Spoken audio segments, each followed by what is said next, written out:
मुस्काते फूल नहीं जिनको आता है मुरझाना, वे तारों के दीप नहीं जिनको आता है बुझ जाना। वे मुस्काते फूल नहीं जिनको आता है मुरझाना, वे तारों के दीप नहीं जिनको आता है बुझ जाना। जी हाँ, महादेवी वर्मा, हिंदी प्रथम 1.1 में आप सभी का हार्दिक स्वागत है। चलिए, वर्णमाला से कुछ बातें बची थी, उसको हम तेजी के साथ कराते हैं। देखिए, अनुस्वार, अनुस्वार किसे कहेंगे या कैसे लिखेंगे? ये अनुस्वार का रूप है, अनुस्वार।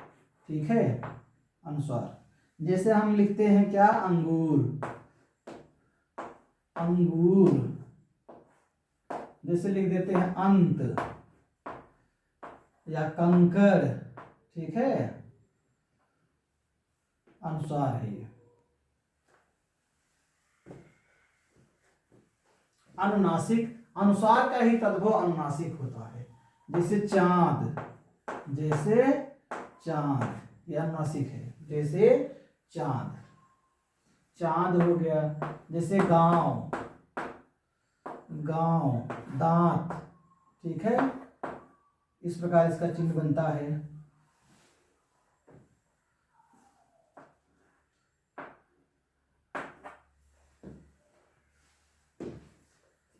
चांद, गांव। इसके बाद निर्नुनासिक, निर्नुनासिक,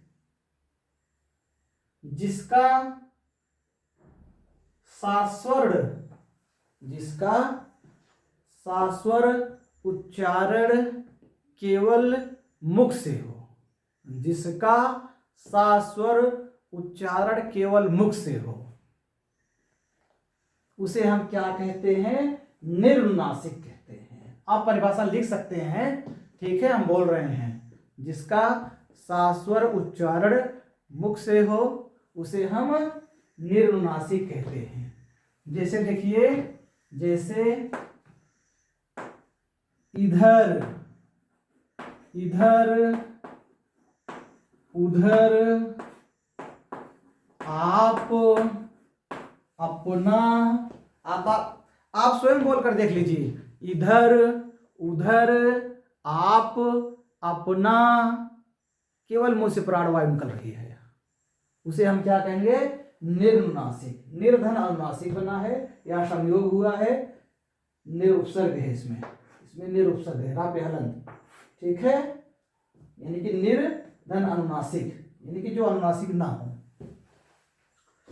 इसके बाद विसर्ग, विसर्ग का उच्चारण हा की तरह होता है। जी दोस्तों, विसर्ग का उच्चारण हा की तरह होता है। जैसे अतः, अतः, स्वतः, प्रातः। ठीक है, विसर्ग का उच्चारण हा की तरह होता है। विसर्ग का उच्चारण कंठ से होता है, कंठ से। विदेशों से आगत ध्वनियां, जैसे का, खा, ग,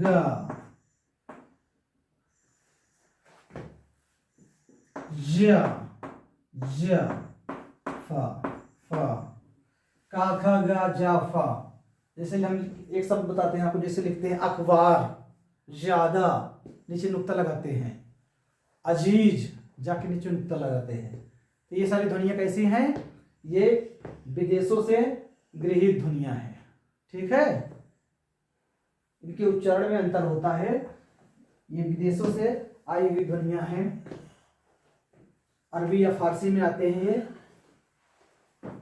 बदाक्षर, आप जैसे कि लिखा गया है यहाँ पर, बद्ध धन अक्षर, दीर्घ स्वर संधि है। बदाक्षर कहे किसे कहेंगे? बदाक्षर, ध्यान देना है। बदाक्षर किसे कहेंगे? जिसकी अंतिम ध्वनि, जिसकी अंतिम ध्वनि व्यंजन हो, जिसकी अंतिम ध्वनि व्यंजन हो, उसे क्या कहेंगे? बदाक्षर कहेंगे। जैसे अर्थात, अर्थात, देखिए तापे हलंत है, इसकी अंतिम ध्वनि क्या है? व्यंजन है।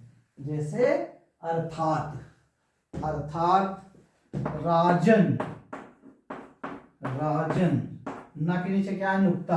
अंतिम ध्वनि क्या है, व्यंजन है। अंतिम ध्वनि क्या है, व्यंजन है। परिभाषा क्या लिखेंगे आप, लिख लीजिए, जिसकी अंतिम ध्वनि व्यंजन हो उसे क्या कहेंगे हम, बदाक्षर कहेंगे। बा से बदाक्षर, बा से व्यंजन, बहुत ही आसानी से याद, बा से बदाक्षर, बा से व्यंजन, जिसकी अंतिम ध्वनि व्यंजन हो उसे क्या कहेंगे, बदाक्षर कहेंगे। मुक्ताक्षर, मुक्ताक्षर, मुक्त धनाक्षर, मुक्ताक्षर किसे कहेंगे, जिसकी अंतिम ध्वनि स्वर हो, जैसे जो, सो। अब देखिए जहां पे हलंत लगाएंगे तो इसमें क्या आ जाएगा, ओ की मात्रा है लास्ट में, अंतिम ध्वनि क्या है, स्वर है। मुक्ताक्षर नाम से है, देखिए मुक्ताक्षर, मुक्ताक्षर किसे कहेंगे, हम स्वर को कहेंगे, जो मुक्त होता है, स्वतंत्र होता है, ठीक है। जिसकी अंतिम ध्वनि क्या हो, स्वर है, जिसकी अंतिम ध्वनि स्वर हो, जो, सो। जैसे मैं अपना ही नाम ले लेता हूं, अनिल, मित्र का नाम ले लेता हूं, जैसे विमल, विमल। ला में क्या है, यहाँ पे ला पे हलंत लगाएंगे हर्ष आ आएगा, यहाँ ला पे हलंत लगाएंगे हर्ष आ आएगा। अनिल, विमल, जो, सो क्या है, मुक्ताक्षर, जिसकी अंतिम ध्वनि स्वर हो, क्या है, मुक्ताक्षर। इन सब में अंत में स्वर है। जिसकी अंतिम ध्वनि व्यंजन हो वो क्या है, बदाक्षर है, लास्ट में व्यंजन है। देखिए संपृक्त ध्वनियां, जी हाँ बहुत ही मोस्ट है, संपृक्त ध्वनियां। संपृक्त ध्वनियां, जब एक ध्वनि दो व्यंजनों से संयुक्त हो जाए, जब एक ध्वनि दो व्यंजनों से संयुक्त हो जाए वह क्या है, संपृक्त ध्वनि है। वे क्या है, संपृक्त ध्वनियां हैं। जब एक ध्वनि दो व्यंजनों से संयुक्त हो जाए उसे हम क्या कहेंगे, संपृक्त ध्वनि कहेंगे, ठीक है। जैसे, जैसे संबल, जैसे ध्यान देना है, जैसे संबल, जैसे संबल। अब यहां पर देखिए शा और बा के साथ कौन सी ध्वनि संयुक्त हुई है, मां, मां ध्वनि संयुक्त हुई है, ये, ठीक है। और यही उदाहरण ही बार बार पूछता है, संपृक्त ध्वनियां किसे कहेंगे, एक ध्वनि जब दो व्यंजनों से संयुक्त हो जाए उसे हम क्या कहेंगे, संपृक्त ध्वनियां, जैसे संबल। आगे बढ़ते हैं, आप परिभाषा लिखते चलिए। युग्मक ध्वनियां क्या है, युग्मक ध्वनियां, युग्मक ध्वनियां, युग्मक या द्वित्व ध्वनियां इसे कहते हैं, युग्मक या द्वित्व ध्वनियां, युग्मक या द्वित्व ध्वनियां। जब एक ध्वनि, जब एक ध्वनि का द्वित्व हो जाए, यानी कि एक ध्वनि दो बार आ जाए, ठीक है। जब एक ध्वनि का द्वित्व हो जाए उसे हम क्या कहेंगे, युग्मक या द्वित्व ध्वनियां। एक ध्वनि जब द्वित्व हो जाए, यानी कि एक ध्वनि जब दो बार आ जाए उसे हम युग्मक या द्वित्व ध्वनियां कहते हैं। अभी ये पूछा गया था टीजीटी की परीक्षा में, जैसे, यहां पर हम जैसे लिख सकते हैं, ठीक है। युग्मक या द्वित्व ध्वनियों में जैसे उदाहरण सब है यहां पर, युग्मक या द्वित्व ध्वनियों में जैसे देखिए, जैसे दिल्ली, दिल्ली, दिल्ली। एक ही ध्वनि का जब द्वित्व हो जाए, एक ध्वनि ला आया फिर ला आ गया, ठीक है, यहां ला आया फिर यहां ला आ गया, एक ही ध्वनि का द्वित्व हो गया। एक ही ध्वनि का जब द्वित्व हो जाए वहां क्या हो जाएगा, युग्मक या द्वित्व ध्वनियां। जैसे दिल्ली, उज्ज्वल, उज्ज्वल, उज्ज्वल में दो जा होंगे, दोनों आधा, ध्यान देना है, अगर आधा अक्षर दो बार आ गए तब भी द्वित्व होगा। दिल्ली, उज्ज्वल, उत्फुल्ल, ठीक है, प्रफुल्ल। एक ही ध्वनि दो बार आ जाए तो क्या होगा, युग्मक या द्वित ध्वनिया, युग्मक या द्वित ध्वनिया। ठीक है। और संयुक्त अक्षर किसे कहते हैं? संयुक्त अक्षर में अंतर क्या है? संयुक्त अक्षर जैसे जैसे क्या, क्या, आधा ना, आधा माँ, आधा चा, आधा का। यानी कि यहां पर क्या होगा, यहां आधा अक्षर आएगा लेकिन फिर वो दोबारा नहीं आएगा, कोई दूसरा अक्षर होगा, उसे हम संयुक्त अक्षर कहेंगे। अंतर यही है संयुक्त और युग्मक में, युग्मक या द्वित में और संयुक्त में यही अंतर है। संयुक्त अक्षर जैसे छा, त्रा, ज्ञा, देखिए छा, त्रा, आधा ता, पूरा रा, रा में आ, इसे हम क्या कहेंगे, संयुक्त ध्वनि कहेंगे।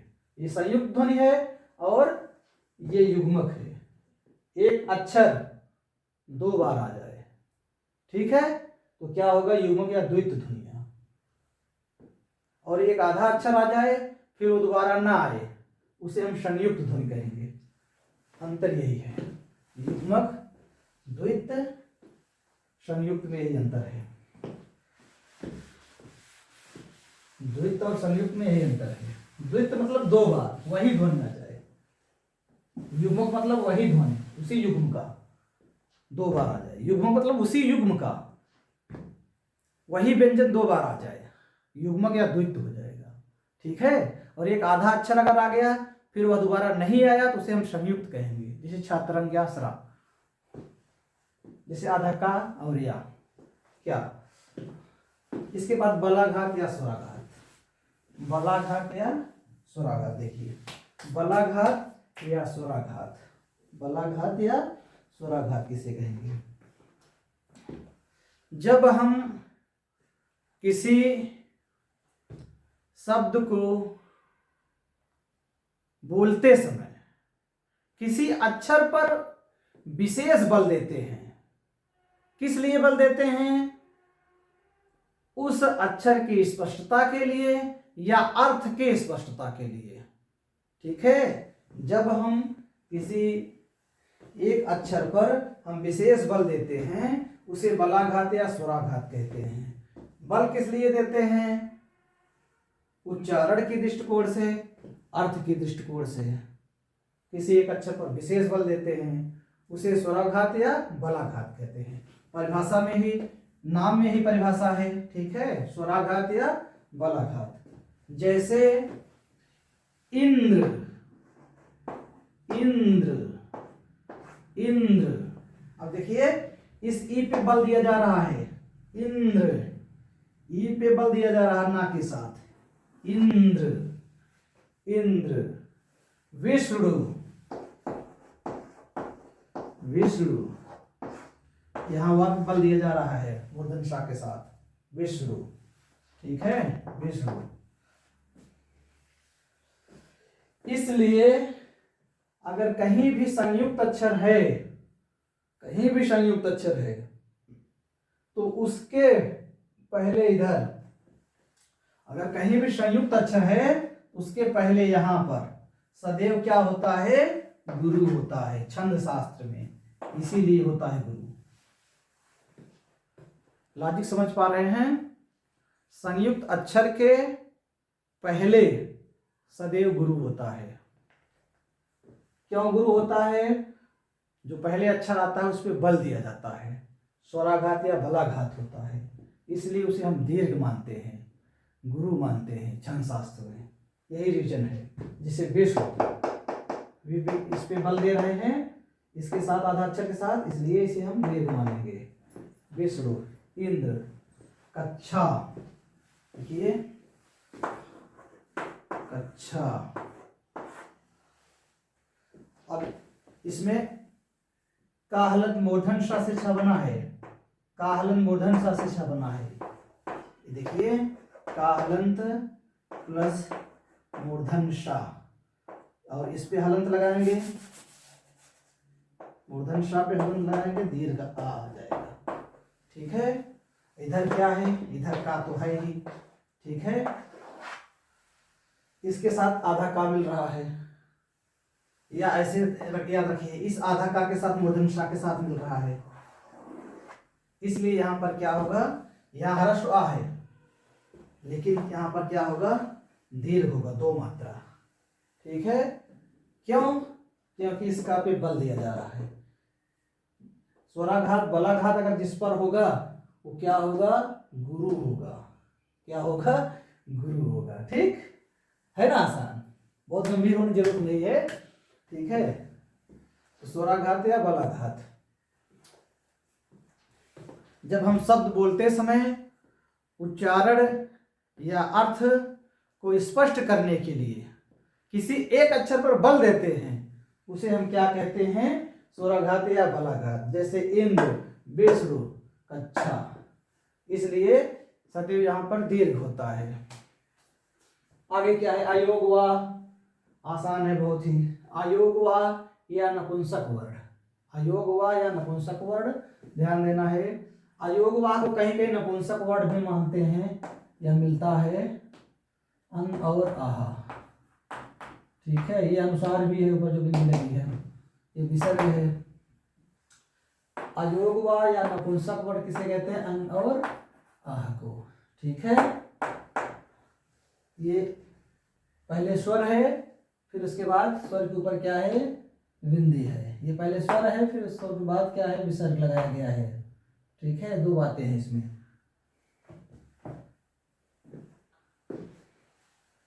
जैसे अभी हमने यहाँ पढ़ा, जैसे अंगूर हो गया, स्वतः हो गया, ये है। शहीद वर्ण किसे कहते हैं, शहीद वर्ण, शहीद वर्ण ह्रस्व आ को माना जाता है। ठीक है, याद रखिए, अगर कहीं पूछता है तो आप बता दीजिएगा, शहीद वर्ण ह्रस्व आ है, शहीद वर्ण ह्रस्व आ को कहते हैं।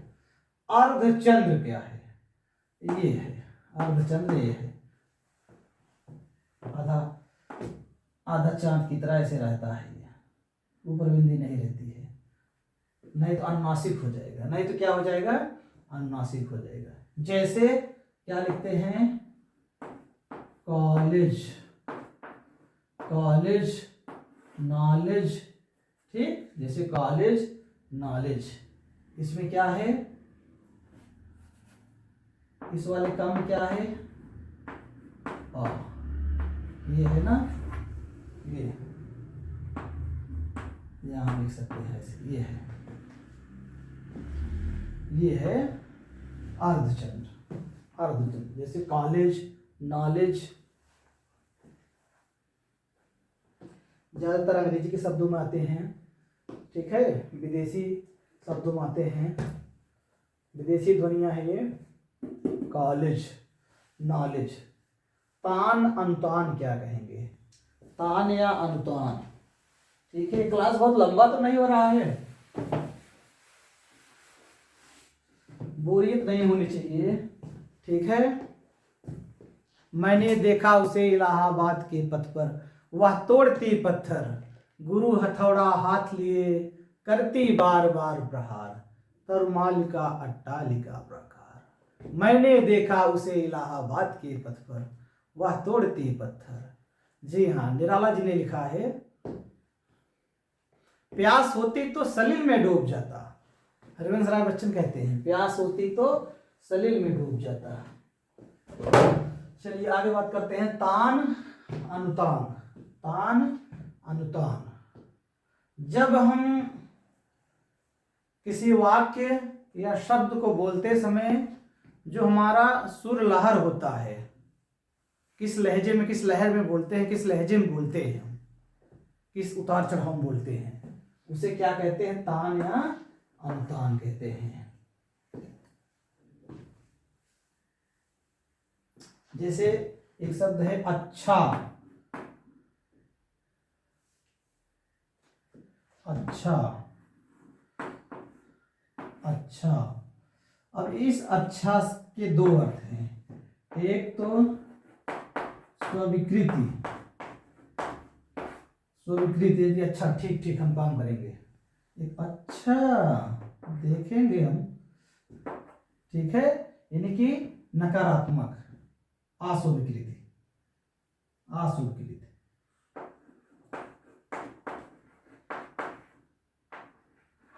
अस्वीकृति, यानी कि नहीं करेंगे।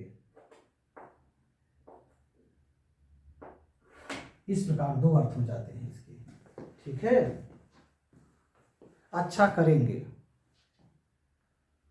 करेंगे अच्छा, अब क्या हो जाएगा, नकारात्मक। अच्छा करेंगे, ठीक है, कोई काम जैसे है, अच्छा ठीक है करेंगे, ठीक है स्वीकृत हो गया। करेंगे अच्छा तो क्या हो जाएगा, नकारात्मक हो जाएगा, ये अस्वीकृत बोधक, ठीक है। आगे देखिए, वत्सर्य। वत्सर्य किसे कहेंगे, वत्सर्य जिस वर्ण का उच्चारण करते समय, जिस वर्ण का उच्चारण करते समय जब हमारी जिह्वा ताल को स्पर्श करती है, उसे हम क्या कहेंगे, वत्सर्य, ठीक है।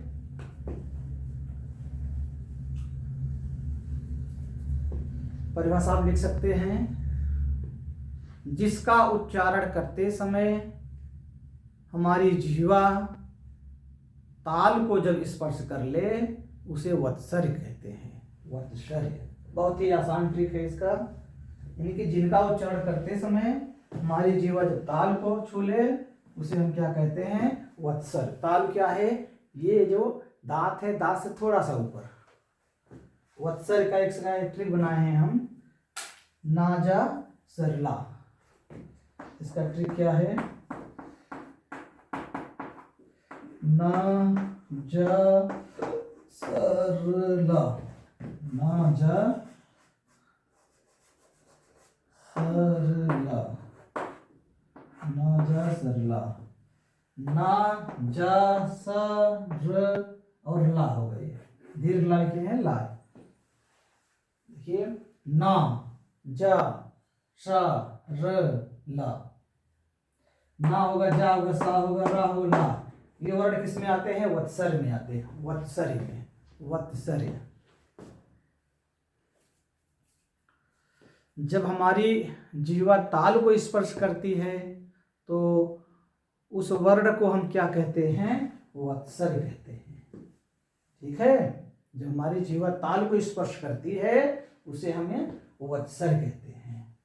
या जिस वर्ण का उच्चारण करते समय जब हमारी जिह्वा ताल को स्पर्श कर लेती है उसे हम वत्सर्य कहते हैं। आप परिभाषा लिख सकते हैं इस प्रकार। वत्सर्य ध्वनि कौन कौन सी है, या वत्सर्य वर्ण कौन से हैं, तो वत्सर्य वर्ण ना जा सा है, रा है, ला है। हमने ट्रिक बना दिया, नाजा सरला, नाजा सरला।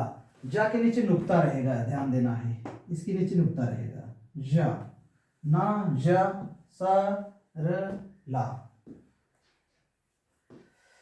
यहां दीर्घ आ लगा दिए हैं, ये दीर्घ आ भी दे सकता है, हर्ष आ भी दे सकता है, लेकिन हम याद करने के लिए लगाए हैं, ठीक।